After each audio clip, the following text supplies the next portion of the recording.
그리고 창밖 어둠 속 누군가의 그림자가 여전히 집을 맴돌고 있었습니다. 지은호는 왜 그 손을 잠깐 놓고 고성이를 만나러 갔을까요? 병원 현관 의자에 앉아있던 정순이의 미소는 괜찮다를 말하고 있었는데요. 그 미소 뒤에 지금은 묻지 말아줘가 얇게 숨어 있더라고요. 지은호는 그 얇은 막을 알아보는 사람이었어요. 그래서 더 밝게 말했죠. 엄마, 건강검진 잘 받아. 결과 나오면 바로 전화해요. 말끝을 살짝 올렸는데도 발끝에서 올라오는 무게가 가슴을 꾹 눌렀습니다. 그래도 일어났습니다. 오늘, 지금, 이 시각에 가야만 한다는 전화가 있었거든요. 발신자는 고성이. 이유는 길지 않았고 단어는 정확했어요. 전화는 다정하게 시작됐는데요. 끝이 단단했습니다. 오늘이어야 해. 그리고 조용히 부드러움으로 길을 열고 한 단어로 문을 잠그는 방식이었죠. 그 단어 하나가 지휘봉처럼 대화를 통째로 흔들어 버리더라고요. 지은호는 짧게 숨을 들이켰습니다. 설명하기 어려운 직감이 등을 밀고 있었거든요. 피하면 더 크게 휘말릴 거라는 느낌. 지금은 가야 한다는 느낌. 엄마, 금방 다녀올게요. 그 말은 다짐이라기보다 스스로를 달래는 주문에 가까웠습니다. 그래도 주문이 필요한 날이 있잖아요. 약속한 카페 문을 밀자 공기의 온도가 먼저 바뀌었습니다. 잔 표면에 맺힌 얇은 물기가 떨릴 만큼 고요했는데요. 그 고요가 사람을 조심스럽게 만들더라고요. 고성이가 먼저 일어섰습니다. 은호, 와줘서 고마워. 목소리는 실크처럼 매끈했는데 끝자락에 아주 얇고 단단한 선이 걸려 있었어요. 친절과 통제 사이의 경계선 같은 느낌이었죠. 지은호는 바로 선을 그었습니다. 저는 듣기 위해 왔어요. 제가 넘어서는 안 되는 선이 있다면 오늘로 끝내겠습니다. 말은 차분했는데 손가락 끝은 거의 느껴지지 않을 정도로 미세하게 떨리고 있었어요. 스스로도 알 만큼 긴장했지만 물러설 생각은 없었습니다. 고성이는 컵받침을 손끝으로 천천히 돌렸습니다. 그 작은 원이 마치 대화의 리듬을 정하는 메트로놈 같더라고요. 선을 긋는 사람들이 있지. 그런데 중요한 순간엔 스스로 그 선을 지우기도 하더라. 가족을 위해서 한 음절씩 눌러 말하는 가족이라는 단어가 공기 중에 오래 떠 있었습니다. 마치 그 단어가 누군가의 급소를 정확히 겨냥하고 있는 것처럼요. 지은호는 바로 받아쳤습니다. 저에게 가족은 엄마와 강호예요. 그건 바뀌지 않아요. 문장이 짧을수록 의지가 선명해지더라고요. 그 순간만큼은 떨림도 멈췄습니다. 고성이가 한 박자 쉬고 고개를 끄덕였죠. 미소의 곡선은 부드러웠는데 눈빛은 계산을 멈추지 않았습니다. 그래서 부른 거야. 내 엄마 얘기를 하려고. 말끝이 테이블 가장자리를 스치듯 낮게 떨어졌습니다. 억양이 크게 흔들리지 않았는데도 심장이 반박자 늦게 내려앉는 느낌이 있었어요. 지은호는 숨을 한 번 더 골랐습니다. 이 자리는 정보가 아니라 의도가 오가는 자리라는 걸 이미 눈치챘거든요. 누가 무엇을 알고 있는지보다 누가 무엇을 하게 만들려는지가 더 중요해 보였어요. 그래서 시선을 피하지 않았습니다. 그럼요, 엄마 얘기 제가 듣겠습니다. 다만 조용히 해야 하는 이유가 누구를 위한 건지는 오늘 여기서 분명히 하죠. 순간 컵받침 돌리는 손이 아주 잠깐 멈췄습니다. 미세한 정적이 이 대화의 진짜 시작을 알리듯 내려앉았어요. 카페의 조용한 음악이 멀어지고 서로의 호흡만 또렷해지더라고요. 고성이가 다시 손을 움직이며 말을 이었습니다. 누구에게는 조용함이 보호가 되고 누구에게는 침묵이 무기가 되지. 오늘은 보호를 택하자는 얘기야. 저는 기록을 택하려고요. 지은호는 낮지만 선명하게 잘랐습니다. 누군가한테는 침묵이 무기일지 몰라도 저한텐 기록이 방패예요. 그러니 엄마 얘기를 하신다면 정확하게요. 그때 카페 유리창 너머로 비가 아주 얇게 떨어지기 시작했습니다. 방울이 유리에 닿을 때마다 동심원이 퍼졌는데요. 그 원이 겹치고 사라지는 모양이 묘하게 대화의 결을 닮아 있었어요. 고성이는 그 모양을 한번 훑어보고 시선을 돌렸습니다. 은호, 사람은 빈칸을 채우려다 더 큰 빈칸을 만들기도 해. 너는 그걸 알 만큼 영리한 아이야. 칭찬처럼 들렸지만 경계하라는 암시가 섞여 있었습니다. 지은호는 고개를 기울이며 짧게 웃었습니다. 그래서요. 빈칸을 추측이 아니라 사실로 채우려는 거예요. 잠깐 멈추고 한 문장을 더 얹었죠. 그리고 그 사실을 엄마 옆에서 확인하겠습니다. 두 사람 사이의 거리엔 여전히 잔잔한 미소와 단단한 침묵이 번갈아 앉아 있었는데요. 그 침묵조차 힘의 배치처럼 느껴졌습니다. 어느 쪽도 물러서지 않았고 어느 쪽도 서두르지 않았어요. 다만 분명한 건 하나였죠. 오늘의 대화는 소문을 키우기 위한 장치가 아니라 소문을 이길 의지를 공개적으로 꺼내놓는 의식에 가까웠다는 것. 지은호는 마지막으로 컵을 들어올리며 말했습니다. 다음엔 병원 앞에서 이야기해요. 엄마가 먼저예요. 고성희의 미소가 아주 미세하게 흔들렸습니다. 그 흔들림이 답이었습니다. 그리고 그 답이 지은호를 더 단단하게 만들었어요. 오늘은 조용히가 아니라 함께. 그 기준을 스스로 정하고 일어나는 사람을 누가 쉽게 흔들 수 있을까요? 뜻밖의 방향으로 대화가 꺾이는 순간 지은호의 심장이 잠깐 서늘해졌는데요. 고성희는 오래전 병원 후원 내역과 지역 봉사 기록을 천천히 꺼내며 조심스럽게 단어를 골랐습니다. 은혜, 빚, 보호, 그리고 또 조용히. 부탁처럼 들리지만 실은 지시 같은 그 말이 공기 중에 얇은 막을 만들었어요. 지은호는 고개를 들어 정확히 물었습니다. 그 조용히가 누구를 위한 건지 오늘은 분명히 듣고 싶어요. 그 시각 이지혁은 회의실 창가에서 휴대전화 화면을 넘기고 있었는데요. 메신저에 짧은 문장이 연달아 쌓였어요. 추적 문서가 떠돈다. 출처 흐림. 형식 불안정. 확산 시작점 특정 중. 곧이어 박성재에게서 답이 튀듯 도착했죠. 이상하네. 은호 어디야? 난 가만히 못 있겠는데. 두 사람의 문장은 서로 닿지 않으려 애쓰면서도 같은 곳을 가리키고 있었어요. 지은호. 이름 하나가 둘의 속도를 맞추더라고요. 대화가 팽팽해질 즈음 지은호의 휴대전화가 떨렸습니다. 보호자 안내라는 문구와 함께 짧은 문장이 도착했는데요. 일부 수치 재검 권고. 글자는 적었지만 하루를 가볍게 뒤집는 무게였어요. 전화를 해도 정순이는 받지 않았고 곧바로 괜찮다라는 네 글자가 왔습니다. 이상하죠? 정말 괜찮을 때보다 누군가를 안심시키려 할 때 그 말을 더 쉽게 꺼내더라고요. 지은호의 시선이 흔들리자 고성희가 놓치지 않고 파고들었어요. 은호, 듣기 싫을 수 있어. 그래도 내가 듣지 않으면 남이 만든 이야기로 내 인생이 덮일 수도 있어. 선택은 내가 해야 해. 멀지 않은 곳에서는 다른 균열이 벌어지고 있었는데요. 박영란은 작업실 바닥에 떨어진 얇은 종이를 주워들었습니다. 겉에는 큼직하게 확인이 찍혀 있었고 먹물 번짐의 결이 이상하리만큼 균일했어요. 박영란은 손끝으로 종이의 표면을 살짝 문지르더니 낮게 중얼거렸죠. 광택이 다르다 오래된 것처럼 만든 흔적. 곧바로 전화가 걸렸고 이지환의 차분한 목소리가 연결됐습니다. 지금 어디야? 박영란은 짧게 상황을 설명했는데요. 이지환은 몇 마디로 동선을 정리하고 전화를 끊었습니다. 내가 먼저 그림자 쪽에 설게. 집에서는 다른 종류의 소음이 일었습니다.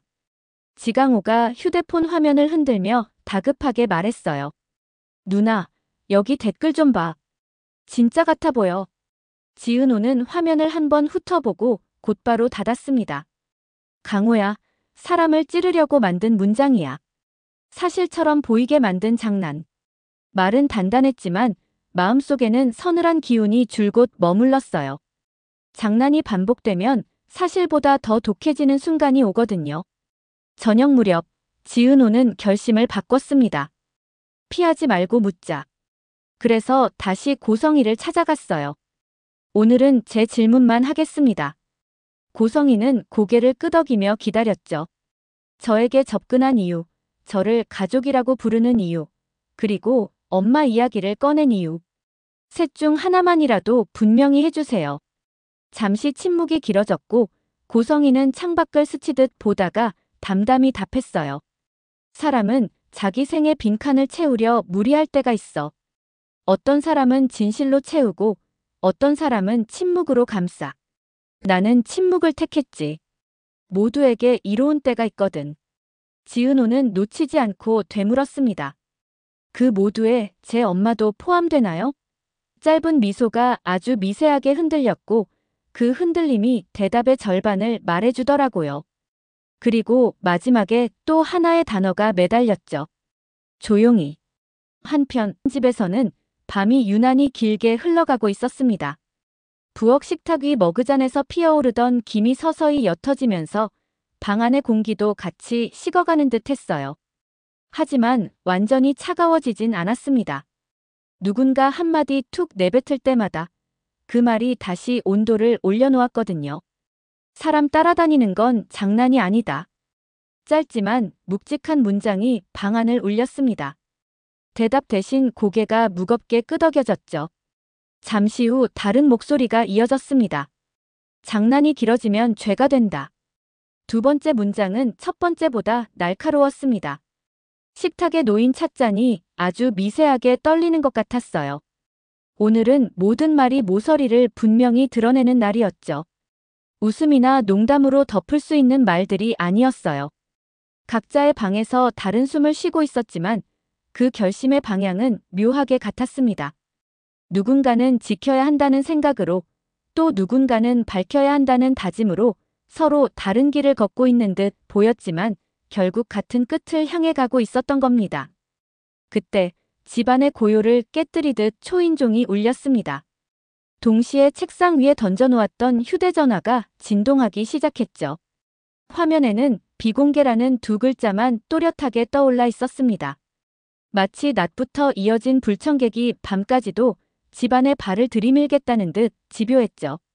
망설임 끝에 연결된 전화 너머에서는 낮게 가라앉은 목소리가 스며들었습니다. 내가 믿고 싶은 진실이 있고 누군가는 끝까지 숨기려는 진실이 있는데요.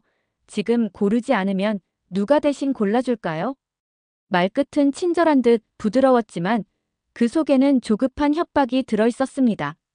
상대는 정답을 요구하지 않았습니다. 다만 선택을 강요하고 있었죠. 누구를 믿을 건지, 무엇을 붙잡을 건지. 통화가 끊기자마자 현관 틈으로 얇은 봉투 하나가 밀려 들어왔습니다. 소름 돋는 건 벨이 울리고 전화가 오고 곧바로 봉투가 도착했다는 점이었어요. 마치 시간까지 계산해둔 듯한 동선이었죠. 겉면에는 볼펜으로 힘주어 눌러 쓴 듯한 두 글자가 크게 박혀 있었습니다. 확인. 속에는 지워진 시간대가 표시된 통화 기록 캡처, 그리고 빨간 잉크로 도장이 찍힌 사진이 한 장 들어있었죠.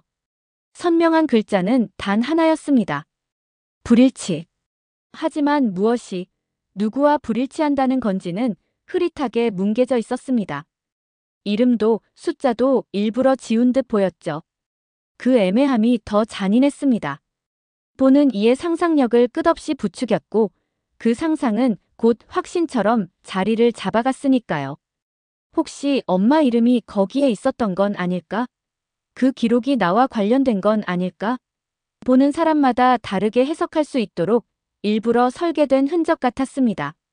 누군가의 손이 봉투를 움켜쥐자마자 현관문이 거칠게 열렸습니다. 박성재가 숨을 몰아쉬며 들어온 겁니다. 달려오느라 땀에 젖은 이마와 금방이라도 무너질 것 같은 긴장감이 동시에 묻어 있었죠. 은호야, 보여줘. 숨을 고르기도 전에 종이를 빼앗듯 받아든 성재의 눈이 빠르게 움직였습니다. 몇 차례 훑어보고 그는 곧장 단호하게 말했죠. 법적 효력 없어 보여. 형식이 들쭉날쭉하고 인감 스캔도 어색해. 누가 흔들려고 던진 미끼 같아. 그 말은 불안을 완전히 지우진 못했지만 적어도 어깨 위를 짓누르던 무게를 잠깐 덜어주는 지지대 같은 역할을 했습니다. 지은호의 숨이 아주 조금 가벼워졌죠. 곧이어 이지혁의 메시지가 도착했습니다. 화면에는 짧고 간명한 문장이 떠 있었죠. 확산 경로 좁혀지는 중. 오늘 내가 만난 쪽 주변에 움직임 포착. 단정은 금물. 증거로 말하자. 메시지에는 감정이 없었습니다. 그 건조함이 오히려 힘이 됐습니다. 흔들리지 않는 태도, 그것이 이지혁의 방식이었으니까요. 화면을 확인한 박성재는 숨을 한번 길게 내쉬고 낮고 짧게 덧붙였습니다. 그래도 오늘만큼은 내가 감정으로 움직여도 돼. 누가 우리 은호 건드렸는데. 말은 짧았지만 목소리의 울림은 길게 이어졌습니다. 이성으로는 차갑게 가라앉지 않는 분노.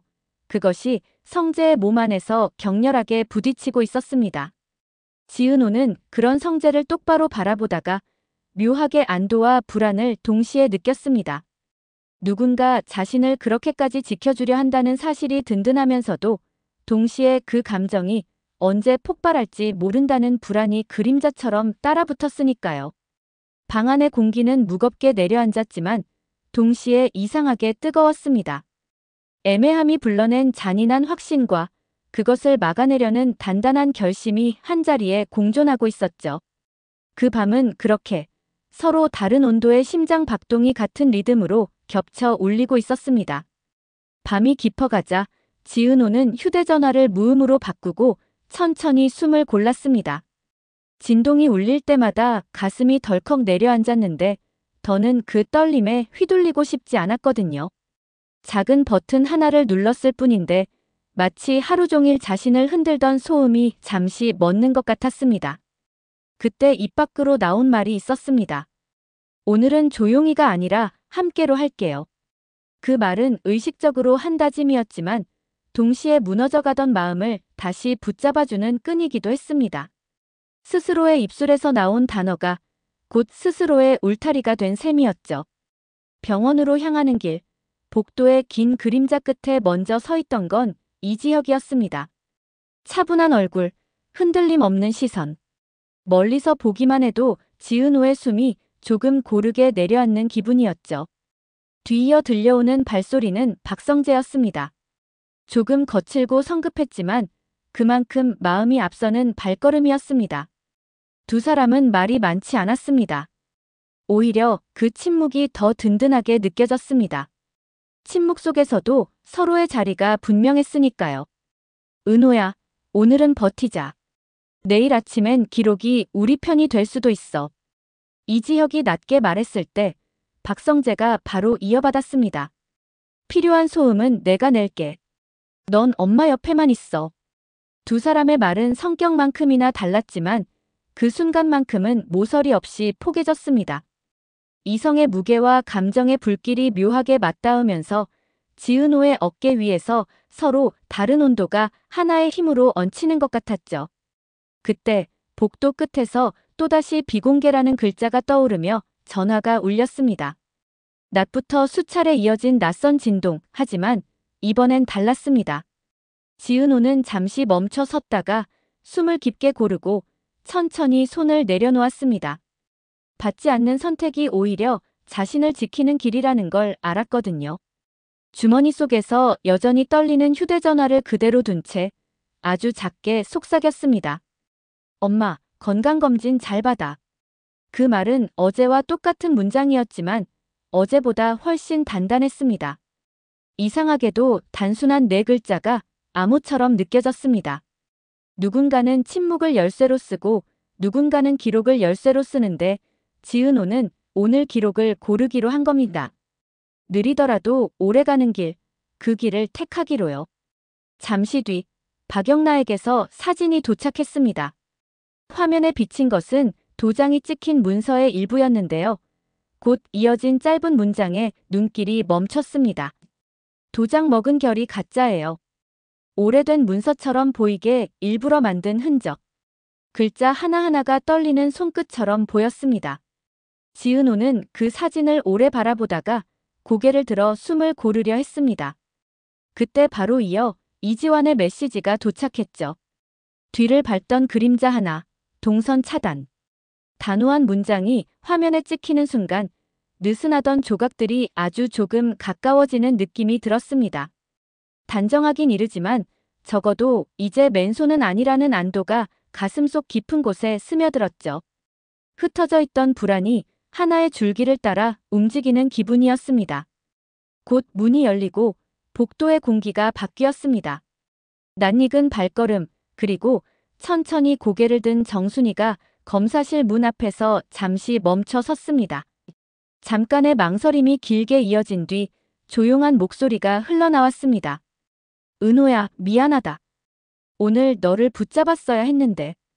그 목소리는 무게보다 미안함이 더 크게 묻어났습니다.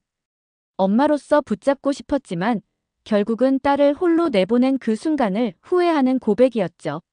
지은호는 다가가서 손을 더 꼭 잡으며 고개를 저었습니다. 아니에요, 엄마. 제가 옆에 있을게요. 손의 온도는 따뜻했습니다. 따뜻하지만 동시에 떨림이 숨어 있었죠. 그 떨림이 지은호의 가슴으로 그대로 전해져 왔습니다. 그러나 이상하게도 그 떨림은 두려움이 아니라 서로 붙들고 있다는 증거처럼 느껴졌습니다. 그 순간 지은호는 깨달았습니다. 오늘 하루의 기준은 거대한 비밀이나 소문이 아니라 바로 이 손의 온도라는 것을. 무엇을 시끄럽게 밝혀야 하는지, 무엇을 조용히 지켜야 하는지 그 경계는 결국 이 온도 위에서만 분명해질 수 있다는 것을요. 검사 순서가 조금 빨라졌다는 안내가 들려왔고 덧붙여진 말이 마음을 살짝 풀어주었습니다. 가장 우려되던 수치는 일시적 흔들림일 가능성이 있어요. 오늘 검사가 중요합니다.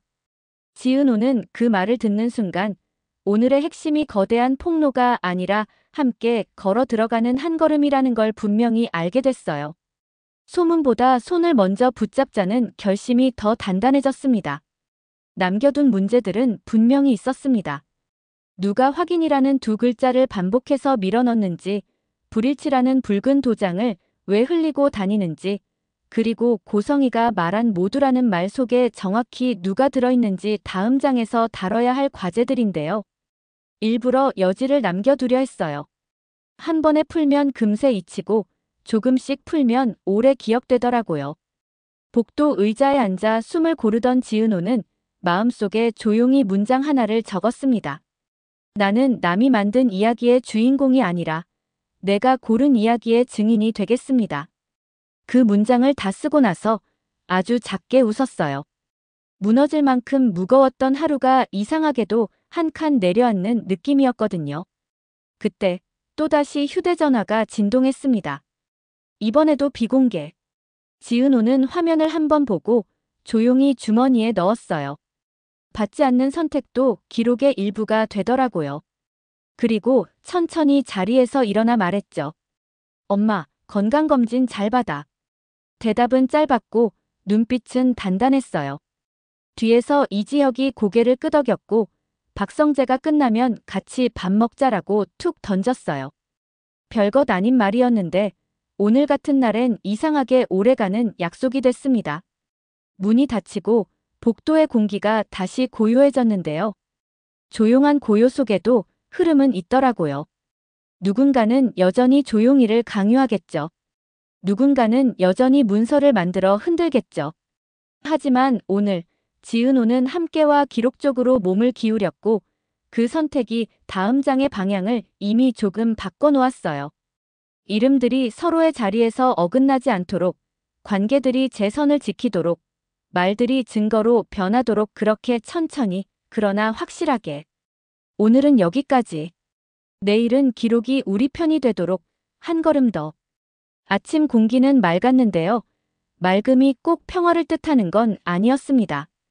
병원에서 돌아온 지은호는 차가운 물을 마시며 스스로에게 되뇌었어요. 오늘은 기록을 택하자. 누가 만든 이야기가 아니라 내가 고른 이야기로. 그런데 그 결심이 오래가기는 쉽지 않았습니다. 휴대전화 알림창에 떠있는 기사 제목이 마음을 흔들었거든요. 모 재벌가와 서민 가정, 숨겨진 친자 의혹. 이름은 가려져 있었지만 기사 속 정황은 너무 구체적이었습니다. 누구든 조금만 마음을 기울이면 화살이 어디를 향하는지 단번에 알 수 있었죠. 댓글은 이미 특정 인물을 지목하고 있었고 그중엔 지은호의 이름도 떠 있었습니다. 정순이가 휴대폰을 내려놓으며 괜찮다라고 했지만 손끝은 미세하게 떨리고 있었어요. 엄마, 그냥 넘어갈 수 있는 일이 아니에요. 지은호가 말했지만 정순이는 애써 웃음을 지었습니다. 은호야, 말은 쉽게 흩어져. 하지만 사람은 곁에 있는 얼굴을 먼저 믿는다. 내가 괜찮다고 하면 진짜로 괜찮아져. 그 말은 위로였지만 동시에 방어였죠. 지강호는 더 노골적이었습니다. 엄마는 맨날 괜찮다잖아. 근데 다들 우리 집을 욕해. 누나, 그냥 떠나. 여기 있으면 계속 휘말릴 거야. 지은호는 놀란 눈빛으로 동생을 바라봤지만 지강호의 말이 단순한 투정이 아니라 두려움이라는 걸 단번에 알았습니다. 엄마를 지키고 싶지만 방법이 없는 동생의 비겁한 진심. 그 비겁함마저 가족의 일부라는 걸 지은호는 외면할 수 없었죠. 같은 시각, 이지혁은 회사 사무실에서 박성재와 마주 앉아 있었습니다. 낮 동안 수차례 확인한 문서 파일의 흔적, 그 안에 숨겨진 메타데이터는 충격적이었죠. 박진석의 회사 내부 서버에서 수정된 기록이 발견된 겁니다. 단순히 떠도는 소문이 아니라 누군가가 철저히 준비해서 던진 흔적 있는 폭탄이었어요. 지혁아, 이건 소문이 아니야. 누군가 의도적으로 만들어서 흘린 거야. 박성재의 목소리는 낮았지만 단단했습니다. 손끝은 테이블 위를 두드리고 있었고 주먹은 순간마다 움츠러들었다 펴지기를 반복했죠. 분노가 몸 안에서 끓어오르는 게 눈에 보일 만큼 뚜렷했어요. 이지혁은 고개를 끄덕이지도 저으며 부정하지도 않았습니다. 표정은 최대한 차분하게 유지했지만 눈동자는 잠깐 흔들렸죠. 단정은 금물이다. 지금 중요한 건 누가 왜 이런 걸 흘렸는지 그 이유를 찾아내는 거야. 이지혁은 늘 그랬듯 증거로 말하려 했습니다. 추정은 위험했고 섣부른 분노는 상대가 원하는 방향으로 흘러갈 수 있었으니까요. 하지만 박성재는 달랐습니다. 내가 봤을 땐 은호를 겨냥한 거야. 다른 이유 없어. 말끝이 낮게 깔렸지만 속에 가득 찬 분노가 금방이라도 폭발할 것처럼 뻗쳐나왔습니다. 성재의 눈빛에는 두려움과 애착, 그리고 아직 말로 꺼내지 못한 감정이 복잡하게 얽혀 있었죠. 이지혁은 친구의 눈빛을 잠시 바라보다가 더 이상 말을 잇지 않았습니다. 그 침묵이 곧 대답이었어요. 둘 사이에는 같은 목표와 다른 방법이 어긋난 긴장감이 고개를 들고 있었습니다. 지혁은 증거로 풀어내려 했고 성재는 감정으로 지켜내려 했습니다. 같은 방향을 보면서도 결코 같은 길을 걷지 못하는 순간이었죠. 그날 밤 집으로 돌아가던 이수빈은 골목 모퉁이에서 이상한 기척을 느꼈습니다. 평소 익숙한 길인데 오늘따라 공기가 달랐습니다. 집 앞 가로등 불빛이 순간적으로 어색하게 가려졌다가 다시 나타나는 순간 이수빈의 발걸음이 멈췄습니다. 누군가 그림자 속에 숨어 있다는 걸 직감했거든요. 이수빈은 눈을 좁히며 주위를 살폈습니다. 누구지? 심장이 빠르게 뛰었고 손끝이 본능처럼 휴대폰을 움켜쥐었어요. 사진을 찍으려는 순간 그림자는 가로등 뒤에서 흩어지듯 사라졌습니다. 남은 건 묘한 정적과 차갑게 흩날리는 종이 한 장뿐이었죠. 바닥에 떨어진 종이를 주워들자 거기엔 짧은 문장이 쓰여 있었습니다. 조용히 하지 않으면 가족 모두가 위험해진다. 그리고 그 밑에는 선명하게 정순이라는 이름이 적혀 있었어요. 글자는 거칠게 눌러 쓴 듯 삐뚤었고 잉크는 일부러 번져 있는 것처럼 보였습니다. 누가 썼는지 어디서 떨어뜨린 건지 알 수 없었지만 이건 분명 우연이 아니었습니다. 이수빈의 얼굴이 하얗게 질렸습니다. 바람이 스쳐 지나가는데도 손끝의 종이는 무겁게 느껴졌어요. 곧장 휴대폰을 꺼내 오빠 이지혁에게 전화를 걸었습니다. 목소리는 떨렸지만 말은 단호했습니다. 오빠, 누가 일부러 메모를 떨어뜨리고 갔어. 아줌마 이름이 적혀 있었어. 장난이 아니야. 이지혁은 잠시 말을 멈추더니 곧바로 짧고 강하게 지시했습니다. 지금 그 자리에서 움직이지 마. 내가 확인하러 갈게. 그리고 잠시 멈춘 뒤 이지환에게 전화를 돌렸습니다. 오늘부터 감시 동선 강화해. 수빈이가 방금 협박성 메모를 발견했다. 단순한 장난이 아니라 직접적인 위협이다. 이지환의 대답은 짧고 준비된 듯 했습니다. 알겠다. 그림자 먼저 찾아내겠다. 짧은 문장이었지만 그 속에는 무게가 실려 있었어요. 이지환은 이미 오래전부터 동생과 가족을 지키기 위해 몸을 먼저 움직이는 사람이었으니까요. 통화를 끊고 나서 이지혁은 잠시 눈을 감았습니다. 조용이라는 단어가 하루 종일 따라다니고 있었는데 이번엔 더 노골적이고 날 것 그대로의 협박으로 다가왔습니다. 이제는 더 이상 소문이나 문서 조작의 차원이 아니었습니다. 누군가가 정순이라는 이름을 직접 겨냥해 움직이고 있었죠. 이건 시작일 뿐이다. 누군가가 우리를 흔들려는 이유가 따로 있다. 반드시 밝혀내야 한다. 그리고 그 순간 멀리서 또 다른 그림자가 가로등 불빛에 잠시 스쳐 지나갔습니다. 마치 누군가가 아직 끝나지 않았다라고 속삭이는 듯 했어요. 한편 고성이는 집무실에서 신문을 넘기며 미소를 지었습니다. 기사 제목이 자신이 원하는 대로 흘러가고 있었거든요. 그 미소를 본 박영란은 불편한 눈빛을 감추지 못했습니다. 엄마, 이렇게까지 해야 해요? 기사 하나로 사람이 어떻게 무너지는지 아시잖아요. 고성이는 딸의 시선을 피하지 않았습니다. 영나야, 세상은 진실보다 목소리를 크게 내는 사람을 믿는다. 우리는 그 목소리를 키울 뿐이야. 영나는 대답 대신 문을 닫고 나갔는데요. 그녀의 손은 떨리고 있었습니다. 지은호를 떠올리자 마음이 더 무거워졌거든요. 이상철과 김다정의 집에서도 긴 대화가 이어지고 있었습니다.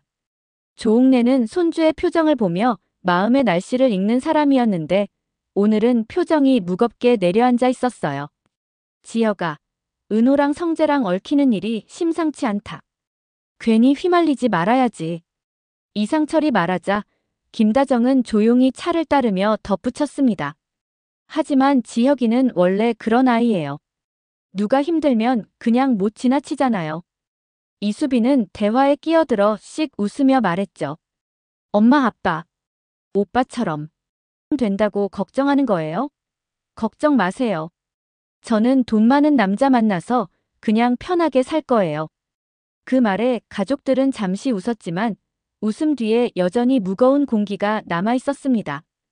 다음 날 병원에서 정순이의 재검 결과가 나왔습니다. 다행히 가장 우려되던 수치는 일시적인 흔들림일 가능성이 높다고 했지만 확정적인 안도는 아니었죠. 정밀 검사가 더 필요했습니다. 지은호는 그 결과를 듣고 안도의 숨을 쉬었지만 마음은 여전히 무거웠습니다. 복도로 나오자 기자들이 우르르 몰려 있었습니다. 누군가 정보까지 흘린 게 분명했어요. 정순이 씨 맞습니까? 친자 의혹 기사 보셨나요? 지은호 씨, 입장 한마디만 해주세요. 카메라 불빛이 쏟아지는 순간 지은호의 눈빛은 흔들리지 않았습니다. 대신 짧게 대답했죠. 확인되지 않은 소문으로는 아무도 무너뜨릴 수 없습니다. 저희는 기록으로 말하겠습니다. 짧은 대답은 기자들의 갈증을 채워주지 못했지만 그 단호함은 분명한 메시지였어요. 밤이 다시 찾아오자 지은호는 창가에 앉아 조용히 중얼거렸습니다. 이제는 누가 진실을 쥐고 있는지가 아니라 누가 거짓을 크게 퍼뜨리는지가 문제네. 그 말은 마치 스스로에게 던지는 질문 같았어요. 문득 휴대전화에 메시지가 도착했습니다. 발신자는 비공개. 화면에는 단 한 문장이 적혀 있었죠. 조용히 하면 내 엄마는 안전하다. 지은호는 휴대전화를 내려놓으며 천천히 숨을 골랐습니다. 오늘은 조용히 대신 기록을 고르자고 했잖아. 내일도 그럴 수 있을까? 그리고 창밖 어둠 속 누군가의 그림자가 여전히 집을 맴돌고 있었습니다.